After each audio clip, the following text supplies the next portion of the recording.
आणि तीन दृश्य आपण या ठिकाणी पाहतोय। मुख्यमंत्री हिंगोली आणि यवतमाळ दौऱ्यासाठी रवाना झाले, तर फडणवीस सह्याद्री अतिथीगृहावर अद्याप थांबलेत। काही वेळापूर्वीच मुख्यमंत्री आणि उपमुख्यमंत्री देवेंद्र फडणवीसांमध्ये सह्याद्री अतिथीगृहावर महत्त्वाची बैठक झालेली आहे। मुख्यमंत्री इथून निघाले, तर फडणवीस मात्र अद्यापही तिथे उपस्थित आहेत। तर तिसरे दृश्य आपण पाहतो आहोत। अजित पवार यांच्या उपस्थितीमध्ये नियोजन समितीची बैठक सध्या सुरू आहे।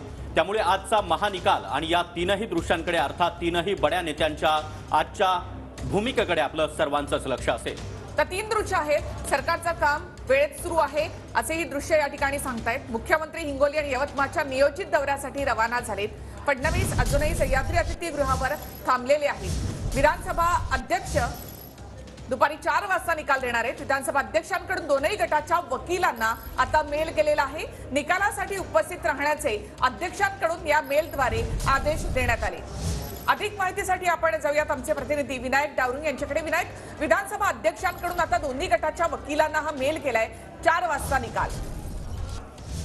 बरोबर आहे। ऐतिहासिक असा हा निकाल जो आहे तो समोर येणार आहे। सुनावणीच्या दरम्यान जे वकील होते त्या वकिलांना सगळ्यांना विधिमंडळाकडून मेल जो आहे तो पाठवण्यात आलेला आहे आणि 4 वाजता या निकालाचं 4 नंतर या निकालाचं वाचन जे आहे ते केलं जाणार आहे। त्यामुळे तुम्ही हजर राहावं अशी जे आहे ते विनंती जी आहे ती करण्यात आलेली पाहायला मिळते। हे निकाल वाचन होत असताना दोन्ही बाजूचे वकील जे आहेत ते समोर असणार आहेत। मध्यवर्ती सभागृह विधिमंडळाचा आहे। या विधिमंडळाच्या मध्यवर्ती सभागृहात या निकालाचं वाचन होईल।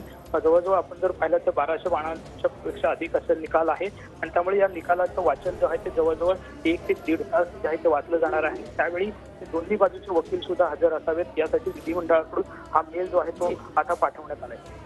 नक्कीच धन्यवाद विनायक एकूणच माहितीबद्दल। तर आताची महत्त्वाची बातमी आपण पाहतो आहोत। विधानसभा अध्यक्षांकडून दोन्ही गटाच्या वकिलांना आता मेल करण्यात आलाय आणि दुपारी 4 वाजता निकालासाठी उपस्थित राहण्याचे आदेश विधानसभा अध्यक्षांकडून दोन्ही गटाच्या वकिलांना देण्यात आले। आता निकालासाठी काउंटडाऊन सुरू झालेला आहे आणि त्यानंतर राजकीय घडामोडींना